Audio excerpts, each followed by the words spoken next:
ఒక పక్కన పోస్టల్ బ్యాలెట్లు, మరొక వైపున ఈవీఎంలు కూడా ఆరంభమైపోయినాయి. టోటల్గా చూస్తే ఆంధ్రప్రదేశ్లో తెలుగుదేశం కూటమి లీడ్లో ఉంది. అంటే ఎగ్జిట్ పోల్ సర్వేలు కరెక్ట్గానే కనబడుతున్నాయి. టోటల్గా 56 తెలుగుదేశం, భారతీయ జనతా పార్టీ 2, జనసేన 8 లీడ్లో ఉంది. వైఎస్ఆర్ కాంగ్రెస్ పార్టీ 15 లీడ్లో ఉంది.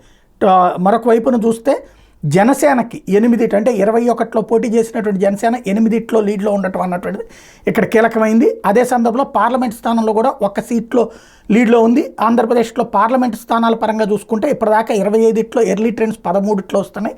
ఆ 8 TDP, YSR Congress party 3, BJP 1, Janasena 1 లీడ్లో కనబడుతున్నాయి. అదే సందర్భంలో పవన్ కళ్యాణ్ సెకండ్ రౌండ్ పూర్తయ్యేటప్పటికి 8500 మెజార్టీతో పిఠాపురంలో ఉన్నారు.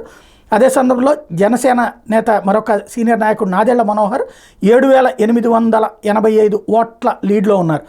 మరొక వైపున విశాఖ ఉత్తరంలో విష్ణుకుమార్ రాజు లీడింగ్లో ఉన్నారు, 830 లీడింగ్లో ఉంటే అక్కడ గాజువాక పల్లా శ్రీనివాస్ 3 రౌండ్లకి 16,000 లీడ్లో ఉన్నారు.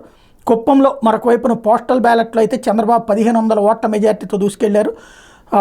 ఓవరాల్గా చూసుకుంటే పోస్టల్ బ్యాలెట్లు పూర్తయ్యే టైంకి తెలుగుదేశం పార్టీ, జనసేన, బీజేపీ కూటమి లీడ్లో ఉంటే దాంతోపాటుగా మొదట పోస్టల్ బ్యాలెట్లో వెనకపడ్డటువంటి వైఎస్ఆర్ కాంగ్రెస్ పార్టీ క్రమక్రమంగా పుంజుకుంటోంది.